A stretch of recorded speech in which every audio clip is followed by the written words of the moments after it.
Shalom Bapak Ibu.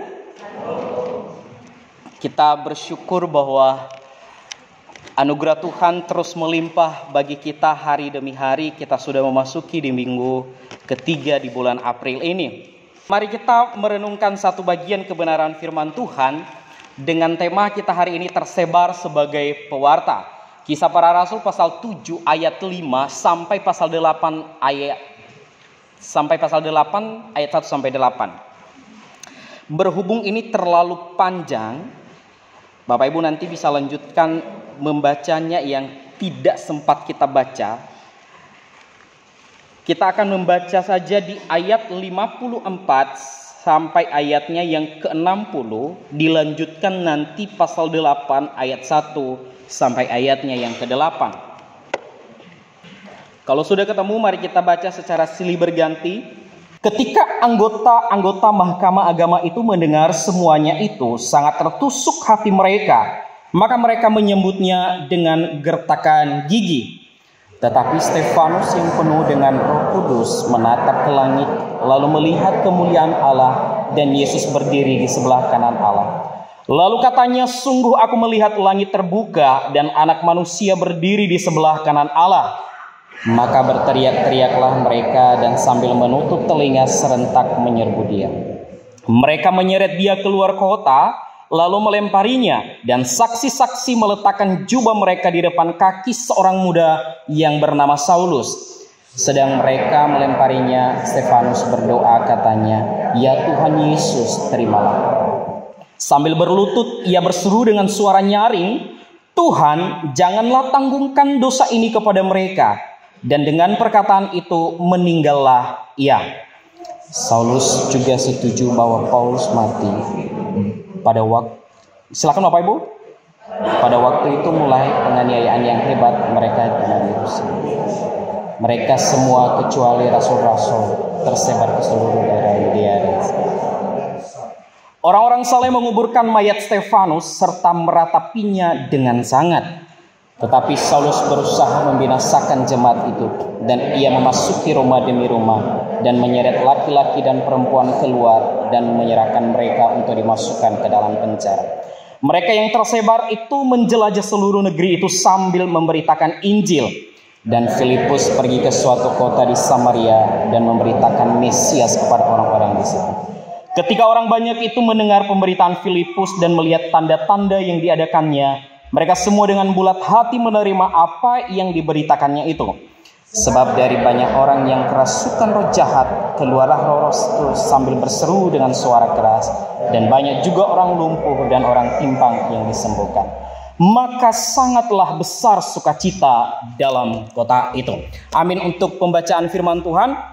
Bapak Ibu yang terkasih di dalam Kristus Yesus, kalau kita perhatikan di bulan ini, minggu pertama Buksu Sugiarto sudah menjelaskan kepada kita bahwa berita Injil harus diberitakan ke seluruh dunia, biar dunia mendengar.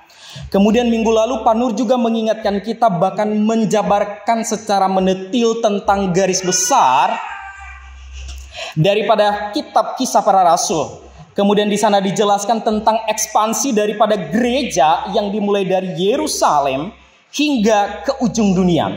Tetapi Bapak Ibu masih ingat nggak minggu lalu bahwa perkembangan Injil itu tidak serta-merta berjalan dengan mulus. Pemberitaan Injil berjalan tidak mulus Bapak Ibu. Tetapi diiringi dengan apa? Persekusi, penolakan, penganiayaan. Dan itu menjadi bagian dari kisah penyebaran Injil ke seluruh dunia. Nah, pemberitaan Injil merupakan kehendak Allah. Bukan kehendak manusia, bukan kehendak rasul, tetapi kehendak Allah. Tetapi perlu kita perhatikan bahwa pekabaran Injil tidak pernah mati. Meskipun banyak orang Kristen mengabaikan tugas ini. Amin. Pekabaran Injil tidak bakalan mati. Sekalipun persekusi selalu ada, penganiayaan, penolakan ada. Walaupun orang Kristen mengabaikan tugas ini. Maka pada minggu ini kita belajar mengenai tersebar sebagai pewarta. Artinya, tanggung jawab kita sebagai pengikut Kristus harus berbagian dalam amanat agung Kristus. Ngomong-ngomong, amanat agung Kristus itu apa, Bapak Ibu? Jangan berzina. Iya ya. Jangan berzina, jangan membunuh, betul ya? Bukan. Apa Bapak Ibu? Amanat agung itu apa? Pergilah, jadikanlah semua bangsa muridku. Itu terdapat di mana? Di Matius pasal 28 ayat 18 dan seterusnya. Bapak Ibu nanti bisa baca hal itu. Nah, pada teks yang sudah kita baca mengenai kisah Stefanus, kita harus melihat Bapak Ibu teks sebelumnya di pasal 6. Kisah Stefanus itu sudah dimulai di sana. Di sana dikisahkan bahwa Stefanus penuh dengan Roh Kudus. Dia dipakai Tuhan untuk mengabarkan Injil Kristus. Apa yang dilakukan oleh Stefanus? Tetapi dipandang rendah, bahkan dipandang salah oleh beberapa kelompok Yahudi yang disebut sebagai Jemaat Libertini, Cirene, Alexandria, dan Kilikia. Bapak Ibu bisa baca di pasal 6 ayat 9. Karena mereka tidak sanggup melawan hikmat Stefanus yang berasal dari Allah. Ini bukan berasal dari dirinya sendiri, tetapi dari Allah. Mereka menuduh Stefanus bahwa ajarannya itu menghujat Allah, menghujat ajaran Musa. Atau kalau bisa dibilang, kalau di zaman sekarang ini bisa dituduhkan bahwa Stefanus ini adalah dia sebagai penista agama, begitu di zaman itu. Nah, jadi Bapak Ibu yang dikasihi oleh Tuhan kita Yesus Kristus, dilanjutkan di pasal 7, kita melihat Stefanus memberikan pembelaan terhadap tuduhan tersebut. Mungkin kita berkata, loh dia loh pemberita Injil, kenapa dia harus memberi pembelaan? Bapak Ibu yang terkasih, ketika kebenaran, ingat ya, ketika kebenaran diselewengkan, maka tanggung jawab kita adalah membela kebenaran, bukan membela agama. Perhatikan ya, pemuka agama membela agama, tetapi Stefanus berani memberikan sebuah pembelaan karena apa? Dia ada di posisi yang benar. Namun di dalam teks ini Bapak Ibu kelihatannya kalau Bapak Ibu baca di pasal 7 mulai dari ayat pertama, itu kelihatannya itu berbelit-belit gitu loh. Stefanus itu tidak to the point pada seharusnya yang menjadi jawaban. Tidak to the point, tetapi dia mengutip perjanjian lama. Mulai dari Abraham, Yakub, dan seterusnya. Bapak Ibu yang dikasihi oleh Tuhan kita Yesus Kristus, pertanyaannya kenapa? Mengapa dia mengutip perjanjian lama? Stefanus mengutip perjanjian lama yang pertama begini. Stefanus paham siapa yang dia hadapi. Yang dihadapi adalah para pemuka agama yang paham mengenai sejarah dan silsilah. Bisa dibilang mereka ini bukan kaleng-kaleng Bapak Ibu, bukan orang-orang yang dianggap rendah, tidak. Pemuka agama, mereka pintar. Jadi Stefanus memakai hal ini untuk apa? Memberikan sebuah dalil bahwa dia di posisi yang benar. Kemudian yang kedua, Stefanus menyuarakan kebenaran sebagai pembelaan dirinya dengan apa? Berpegang teguh pada sejarah, yakni melakukan melalui kisah hidup nenek moyang mereka.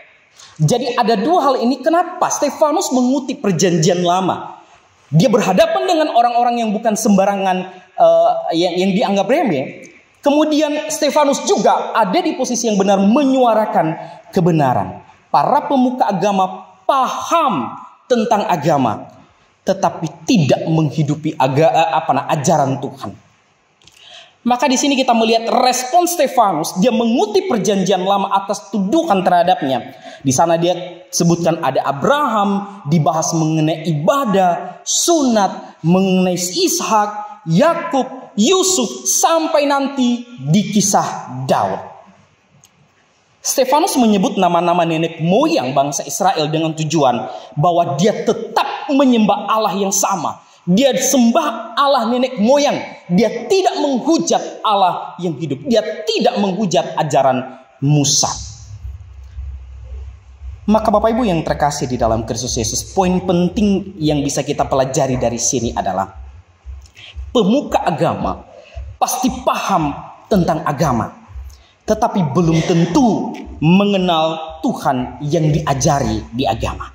Agama menjadi alat popularitas diri, firman Tuhan menjadi lip service semata. Pemuka agama pasti paham, sekali lagi, pemuka agama pasti paham akan agama, tetapi belum tentu mengenal Tuhan. Agama menjadi alat kepopuleran diri, firman Tuhan menjadi lip service semata, beragama tapi tak bertuhan. Bapak Ibu yang dikasihi oleh Tuhan kita Yesus Kristus, sejatinya pemuka agama menjadi teladan dalam menghidupi kebenaran firman Tuhan.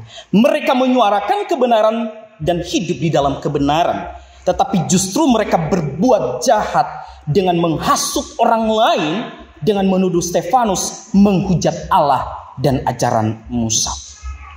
Di zaman kita sekarang Bapak Ibu, banyak pemuka agama mungkin sedikit sensitif hal ini, tetapi bukti nyata ada di media sosial. Pasti kita tahu akan hal ini. Hanya bermodalkan gelar, hanya bermodalkan jabatan, bahkan bermodalkan aksesoris agamawi yang dikenakan, tetapi sesungguhnya mereka juga berbuat fasik. Pengajaran moral ditinggikan. Di gereja-gereja juga banyak hal itu. Moral itu ditinggikan, tetapi salib Kristus sama sekali tidak disinggung. Bapak Ibu yang terkasih, akhir-akhir ini berita tentang kekristenan juga sedang lagi santer diberitakan tentang Kristen progresif. Bapak Ibu mengikuti hal itu? Sebenarnya hal ini bukan berita baru Bapak Ibu. Kristen progresif ini udah lama sekali.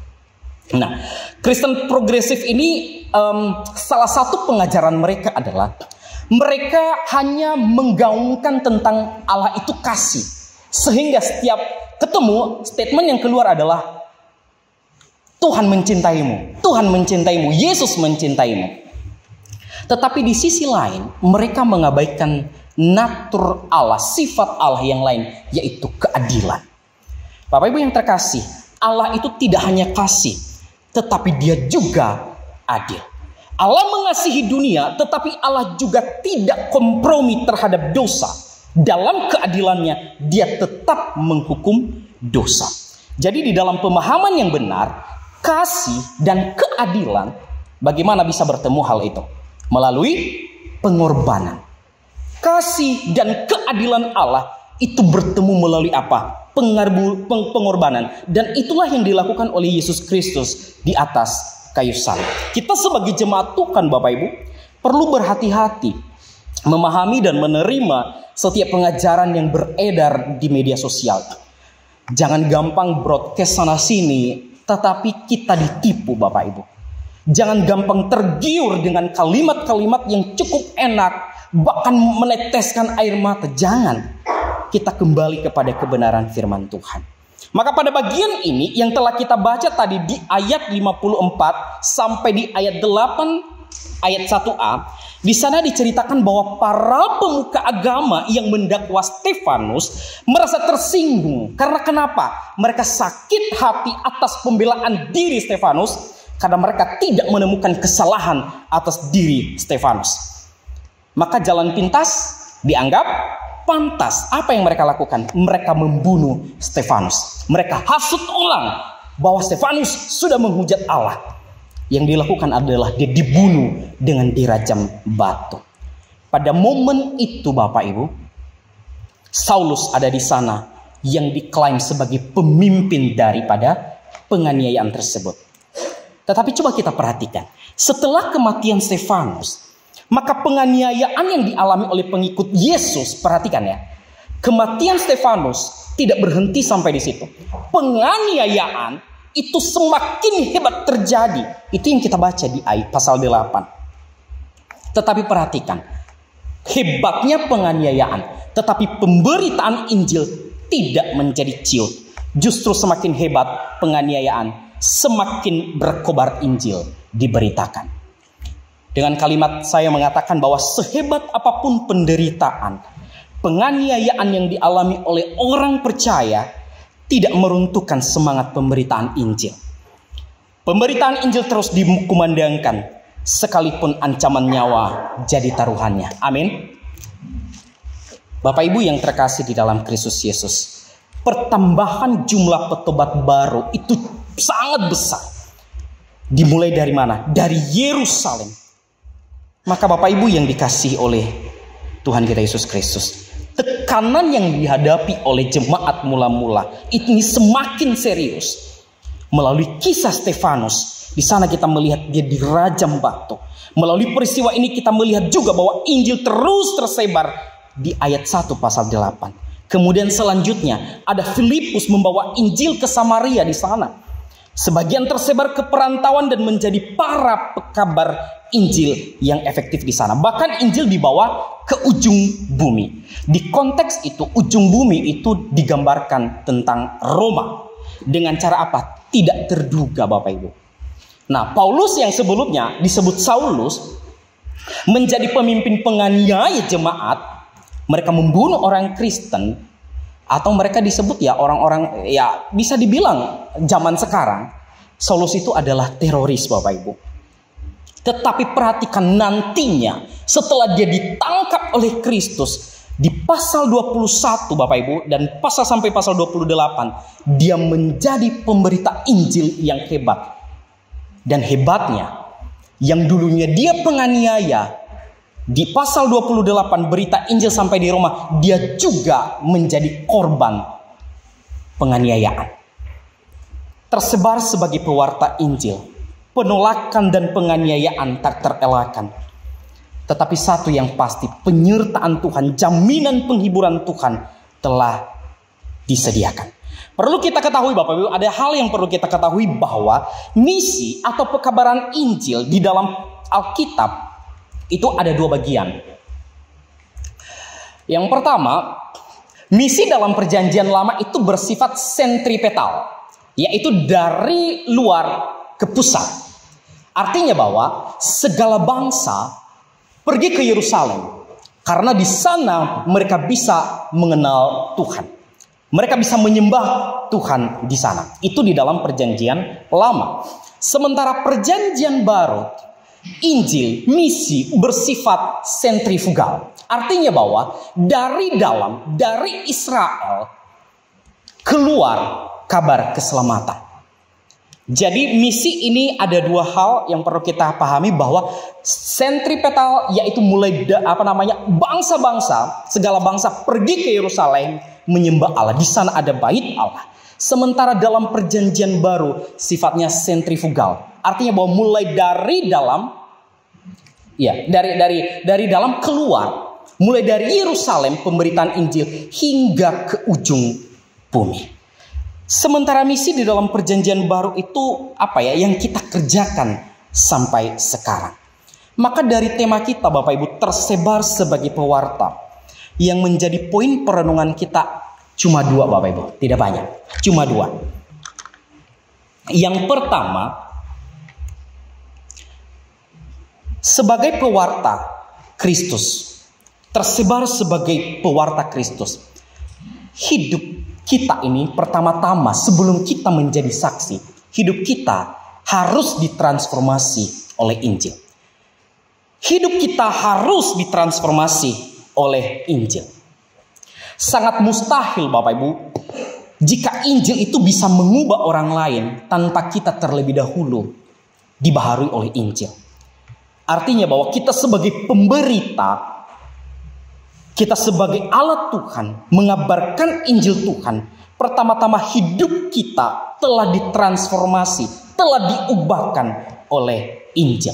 Rasul Paulus dalam Roma pasal 1 ayat 16 di sana dikatakan bahwa Injil adalah kekuatan Allah yang menyelamatkan setiap orang percaya. Nah, jadi Bapak Ibu yang dikasihi oleh Tuhan kita Yesus Kristus, itu mulai dari dalam diri kita. Sebelum kita menyebut diri menjadi saksi Kristus, maka diri kita terlebih dahulu harus dibaharui, harus ditransformasi. Para rasul dan jemaat mula-mula mereka sangat militan mengiring Yesus Bapak Ibu. Tidak main-main. Cara hidup mereka berbeda dengan cara hidup mereka sebelum percaya kepada Kristus. Buktinya apa? Mari kita perhatikan pasal 2 dan pasal 4. Di sana dijelaskan tentang apa? Cara hidup jemaat mula-mula. Ketika mereka sudah mendapatkan Injil dan Injil mengubah hidup mereka, maka mereka tidak hidup lagi untuk diri mereka sendiri. Mereka memperhatikan sesama. Bahkan di sana dikatakan mereka menjual harta mereka untuk apa? Berbagi. Tujuan saya mengutip ini bukan supaya Bapak Ibu jual harta Bapak Ibu lalu serahkan ke gereja, tidak. Tetapi yang menjadi poin saya di sini adalah Injil itu ada bukti nyata konkret bahwa itu mengubah diri kita terlebih dahulu. Mereka tidak hidup untuk mereka sendiri, tetapi untuk Tuhan dan sesama. Hidup yang ditransformasi oleh Injil merupakan karya Allah atas hidup orang percaya. Hidup yang telah dibaharui oleh Injil menghasilkan karakter yang serupa dengan Kristus. Hal ini terlihat dari mana sebenarnya kalau hidup kita sudah diubahkan oleh Injil?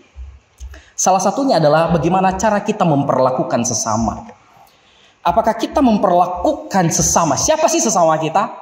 Sesama kita itu adalah orang-orang yang ada di sekitar kita. Jangan berpikir bahwa sesamaku adalah semua orang. Tidak. Dalam circle-nya kita itu adalah sesama kita. Bagaimana kita memperlakukan mereka? Apakah kita memperlakukan mereka itu berdasarkan status sosial? Kalau saya bekerja ini levelnya tinggi, maka saya memperlakukan orang-orang yang tidak selevel dengan saya dengan sebebasnya saya, dengan posisi saya. Atau kita memperlakukan orang lain sesama kita dengan berdasarkan warna kulit, suku, dan lain-lain. Tidak hanya daripada itu Bapak Ibu. Hidup yang sudah ditransformasi oleh Injil juga dilihat daripada tutur kata kita. Apakah tutur kata kita memberkati orang lain atau kita menjadi batu sandungan bagi orang lain? Bapak Ibu yang terkasih, minggu yang sudah kami lalui ini, kami sering sharing berdua di kalau malam-malam ya, bersama berdua. Ethan nggak masuk, tetapi berdua, saya sama istri gitu ya, sering. Istri ini selalu memberikan saya banyak masukan-masukan dan saya sangat senang hal itu. Salah satunya di minggu kemarin itu, ini masalah perbedaan budaya begitu. Dia berkata begini, tolong dalam bertutur itu dijaga. Kadang-kadang ungkapan itu sebenarnya baik ya, tetapi yang dia sampaikan di sini adalah nada suara, betul ya? Mungkin tujuannya baik, tetapi nada suara itu juga menentukan respon daripada orang lain. Artinya bahwa begini, dia bilang, bagaimana kita memperlakukan yang lebih tua daripada kita? Berbeda kita memperlakukan orang yang sebaya dengan kita. Bagaimana kita menyapa mereka? Kalau saya menyapa Bapak Ibu, halo Bapak Ibu, salam, gitu. Maksudnya maksudnya kalau kita bertemu berhadap-hadapan berduaan, mungkin di budaya Jawa itu agak-agak sensitif. Itu tidak sopan mungkin loh ya. Tetapi bagi orang-orang di luar Pulau Jawa, contohnya di Sumatera, itu sah-sah saja Bapak Ibu. Faktor budaya. Dan saya sangat bersyukur ada yang mengingatkan. Bersyukurnya Bapak Ibu, suaranya tidak false ya. Jadi kalau nyapa pun ya masih oke lah ya. Masih bisa ditolerir. Maka pada kesempatan ini juga Bapak Ibu, saya juga meminta maaf kepada Bapak Ibu. Mungkin kata-kata saya ya, perjalanan kita, pertemuan kita masih tidak terlalu panjang. Masih belum panjang maksudnya. Mungkin ke depan ada tutur kata. Saya orang Sumatera, mungkin saya anggap enteng, saya anggap biasa. Tetapi bagi Bapak Ibu, kayaknya tidak tepat deh. Dari situ kurang ajar deh. Ingatkan Bapak Ibu. Ingatkan. Jangan sungkan-sungkan. Saya sangat bersyukur Bapak Ibu, ketika ada orang-orang yang mengingatkan saya tentang kelemahan saya. Jangan karena ada embel-embel hamba Tuhan. Tidak Bapak Ibu. Letakkan embel-embel itu. Bilang saja, Darius kamu itu kurang ajar, mulutmu itu begini-begini. Gak boleh begitu-begitu. Gak apa-apa. Jadi saya senang diberitahu tentang kebodohan saya. Sehingga saya bisa berubah. Nah, maka Bapak Ibu yang dikasihi oleh Tuhan kita Yesus Kristus, Injil itu harus pertama-tama mengubah, mentransformasi diri kita di tempat pekerjaan kita. Bagaimana kita memperlakukan bawahan kita? Apakah kita ngebosi? Pergi nih, suruh, ini, kerjakan ini. Dan atau bagaimana? Mari kita ngecek diri kita Bapak Ibu. Apakah benar-benar Injil Tuhan sudah mengubah hidup kita? Mentransformasi diri kita atau belum? Apakah Injil itu mencerminkan karakter kita selama ini? Atau bagaimana? Atau justru kebun binatang yang keluar setiap hari dari mulut kita? Bapak Ibu yang dikasihi oleh Tuhan kita Yesus Kristus, saya mengkalimatkan begini. Terkadang berita Injil itu ditolak bukan karena Injil itu salah, tetapi karena pemberita Injil. Siapa pemberita Injil? Kita orang percaya. Injil itu tidak salah pada dirinya, tetapi yang salah adalah kita yang memberitakan. Maka Bapak Ibu yang dikasihi oleh Tuhan kita Yesus Kristus, mari kita mengoreksi diri kita. Saya juga termasuk di dalam hal itu. Adakah benar-benar hidup saya ditransformasi oleh Injil Tuhan? Atau hanya saya mengikut Kristus biasa-biasa saja tanpa mengalami pembaharuan? Itu poin pertama. Sebelum kita memasuki di poin kedua Bapak Ibu, ada satu kalimat yang saya mau bacakan buat kita juga memasuki poin kedua. Begini. Jika Injil Kristus telah menyentuh dan mentransformasi hidupmu, maka sentuhlah hidup orang lain dengan Injil yang sama, sehingga mereka mengalami pembaharuan dari Injil Kristus. Pertanyaan saya, apakah hidup kita sudah dibaharui oleh Injil Kristus? Amin. Ini kayaknya nada-nada suara akhir bulan ini. THR udah pada habis ini kayaknya. Sekali lagi saya baca. Jika Injil Kristus telah menyentuh dan mentransformasi hidupmu, maka sentuhlah hidup orang lain dengan Injil yang sama, sehingga mereka mengalami pembaharuan dari Injil Kristus. Bapak Ibu yang dikasihi oleh Tuhan kita Yesus Kristus, jika kita telah mengalami Injil di dalam hidup kita, tanggung jawab kita adalah sebagai pewarta Kristus. Inilah poin kedua saya. Berbagianlah di dalam berita Injil. Berbagianlah di dalam pemberitaan Injil. Satu pertanyaan bagi kita. Apa yang membuat orang percaya enggan memberitakan Injil? Apa Bapak Ibu? Terima kasih jawabannya. Rata-rata jawaban orang enggan bahkan takut memberitakan Injil. Jawabannya rata-rata pada umumnya adalah mereka takut ditolak. Takut ditolak.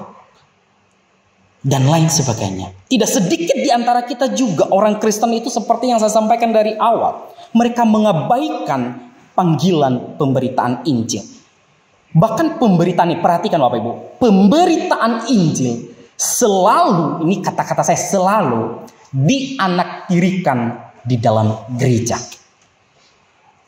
Perhatikan Bapak Ibu, di dalam program gereja kita, adakah pemberitaan Injil diprioritaskan atau program gereja tahunan yang diusahakan? Bukan hanya gereja kita, semua gereja. Ini sudah penyakit gereja pada umumnya. Dan ada satu dosen misi saya berkata, ini sudah bukan lumrah, dianggap lumrah oleh gereja, padahal itu tidak benar. Banyak gereja mengabaikan pemberitaan Injil. Anggaran pemberitaan Injil pun bahkan sedikit sekali. Bapak Ibu yang terkasih di dalam Kristus Yesus, kita harus perlu menyamakan persepsi dari awal ya. Bahwa yang memberitakan Injil adalah bukan hanya hamba Tuhan. Banyak orang Kristen, banyak orang percaya, mereka melimpahi tugas pemberitaan Injil itu hanya kepada pendeta. Hanya kepada para hamba Tuhan. Yang sudah belajar teologi, biarkan mereka memberitakan Injil. Tetapi sejatinya pemberitaan Injil itu adalah dibebankan kepada masing-masing kita. Tidak kenal profesinya kita, tetapi kita di sana terpanggil untuk apa? Berbagian di dalam pemberitaan Injil. Bapak Ibu yang terkasih di dalam Kristus Yesus, orang Kristen yang benar-benar mengecap anugerah Tuhan merupakan kegelisahan bagi jiwanya bila tidak bersaksi tentang Kristus. Mewartakan Kristus bukanlah pilihan, tetapi keharusan dan kesegeraan. Segera. Mewartakan Injil tidaklah mudah, bukan berarti kita abaikan. Bapak Ibu yang terkasih di dalam Kristus Yesus, ada satu paham ekstrim di dalam dunia teologi.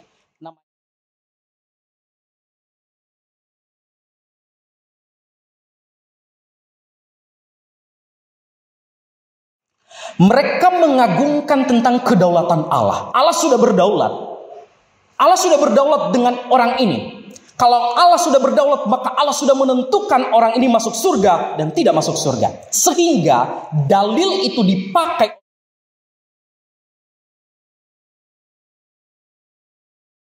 bahwa mereka berkata bahwa pemberitaan Injil itu tidak perlu dilakukan. Amanat agung itu tidak perlu dilakukan. Percuma orang memberitakan Injil, karena kenapa? Mereka sudah ditetapkan binasa oleh Tuhan pada kekekalan. Dan ini pandangan yang keliru. Kalau ini pandangan yang keliru, terus kenapa ada? Karena mungkin salah satunya malas memberitakan Injil dan lain sebagainya. Kedaulatan Allah tidak meniadakan amanat agung Kristus. Sekali lagi, kedaulatan Allah tidak meniadakan amanat agung Kristus. Pergi untuk apa? Beritakan Injil serta memuridkan. Jadi tanggung jawab kita adalah berbagian di dalam amanat agung Kristus. Pertanyaannya adalah, mengapa saya menjadi pewarta? Mengapa saya harus menjadi saksi Kristus? Ada satu ayat Bapak Ibu, kita kembali di pasal 4 ayat 20. Ketika Petrus dan rekan-rekannya memberikan sebuah pertanggungjawaban ketika mereka diadili, maka dia berkata begini, sebab tidak mungkin bagi kami untuk tidak berkata-kata tentang apa yang telah kami lihat dan yang telah kami dengar. Tentang apa? Berita tentang Injil Kristus. Melihat kehidupan orang-orang Kristen awal Bapak Ibu, banyak orang menyukai mereka. Banyak orang yang dimenangkan karena kenapa? Cara hidup mereka yang sudah ditransformasi, itu poin pertama. Maka Bapak Ibu yang dikasih oleh Tuhan kita Yesus Kristus, siapapun yang kita temui, mereka adalah saudara kita. Ada seorang hamba Tuhan namanya Paul Washer, dia berkata begini, dimanapun setiap orang yang Anda temui adalah calon saudara atau saudari dalam Kristus. Amin. Siapapun yang kita temui dimanapun, calon, namanya calon belum tentu pasti, saudara, saudari kita di dalam Kristus. Maka ini menjadikan kita sebuah peneguhan Bapak Ibu, bahwa kita tidak boleh vakum, bahkan kita tidak perlu abai di dalam berbagian di dalam pemberitaan Injil. Jadi mari kita turut mengerjakan amanat agung Kristus. Tugas kita adalah menyaksikan Kristus, bukan mengkristenisasi orang lain. Ingat ya, tugas kita memberitakan, bersaksi tentang Kristus, bukan mengkristenisasi orang. Saya temukan di beberapa daerah akan hal ini. Di dalam saya melayani Tuhan, mereka memakai cara yang licik juga Bapak Ibu. Mereka beri sembako untuk datang ke gereja. Akhirnya mereka menjadi orang Kristen sembako. Gak ada sembako, gak ke gereja. Begitu. Di mana-mana saya temukan banyak hal ini. Jika Anda, saya, kita semua adalah orang Kristen sejati, kita mengiring Tuhan, tidak ada embel-embel apa yang aku dapat. Tidak. Saya yakin bahwa Tuhan menempatkan kita sekarang Bapak Ibu, entah di marketplace dimanapun kita berada. Minggu lalu Pak Nur sudah ingatkan kita. Di rumah kita, dimanapun kita berada, di sekolah, di keluarga, di lingkungan yang belum percaya kepada Kristus, itu bukan kebetulan. Tuhan memakai Anda, Tuhan memakai saya untuk mewartakan Injil Kristus di sana. Minggu lalu Bapak Ibu saya potong rambut, makanya saya sedikit lebih cakep dibanding minggu lalu. Saya potong rambut, dan ketika dalam perjalanan itu saya berdoa, Tuhan pertemukan saya orang-orang yang saya bisa sharing Injil hari ini. Dan sebelum-sebelumnya juga saya begitu, kalau saya mau potong rambut itu saya selalu berdoa. Karena saya orangnya adalah introvert. Introvert itu adalah tidak suka banyak bicara begitu. Saya orang introvert, jadi mikir dulu, kira-kira nanti kalau ketemu orang ini mau memberitakan Injil, saya mau mulai dari mana? Kata-katanya apa? Kalimatnya apa? Bahas topik apa? Saya berdoa dalam perjalanan, Tuhan tolong saya supaya saya bisa sharing dengan capster yang ada di sana. Saya sampai di sana, kemudian diam-diam aja tanya mau potong bagaimana, model bagaimana, terus saya sesuai dengan wajah begitu. Nah, saya biarkan dia. Sambil saya bergumul, Tuhan tolong supaya saya bisa ada sesuatu hal yang bisa saya bagikan untuk orang ini. Saya diam aja. Tiba-tiba orang itu tanya, Masnya dari mana? Saya bilang bahwa saya dari Nias. Istri saya orang Semarang. Cuma 5 tahun terakhir ini saya tinggal di Surabaya. Dia responnya begini, wah, istri saya juga orang Surabaya, Chinese Surabaya. Oh iya? Iya, tinggalnya di mana? Di Pasar Turi dan lain sebagainya. Oh, dulu dia orang Kristen. Tapi setelah menikah sama saya, dia ikut agama saya. Oh gitu ya. Lalu Bapak Ibu yang terkasih di dalam Kristus Yesus, saya to the point langsung gitu.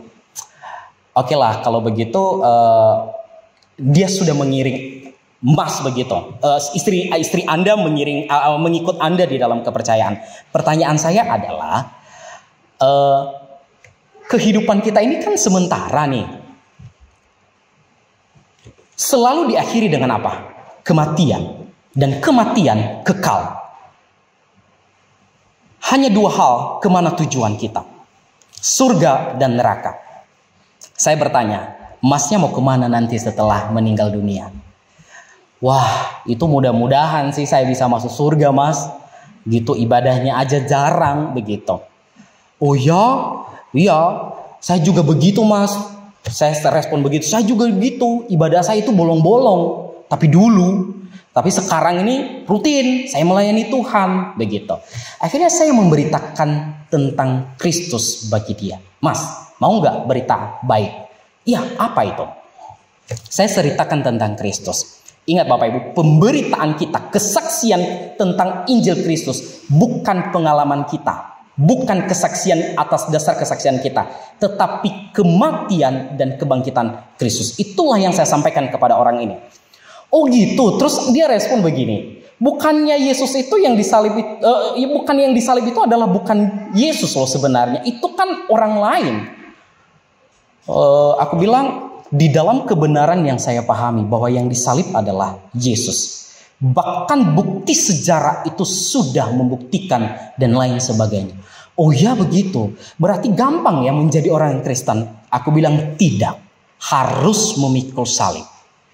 Menjadi orang Kristen tidak segampang menghafalkan kalimat lalu menjadi agama ini. Tidak.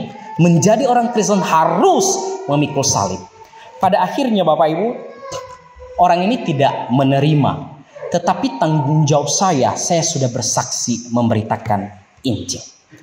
Terkadang di dalam dunia pekabaran Injil, di dalam dunia misi, saya sudah pernah terlibat stres. Orang misi itu stres karena kenapa? Tidak ada hasil. Sudah berpuluh-puluh tahun memberitakan Injil, tetapi tidak ada hasil. Bapak Ibu yang terkasih di dalam Kristus Yesus, di dalam dunia pemberitaan Injil, hasil bukanlah fokus, tetapi bonus.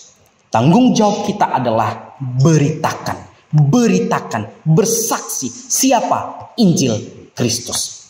Ingat sekali lagi, ketika Anda memberitakan Injil, jangan pakai kesaksian Anda menjadi standar kebenaran.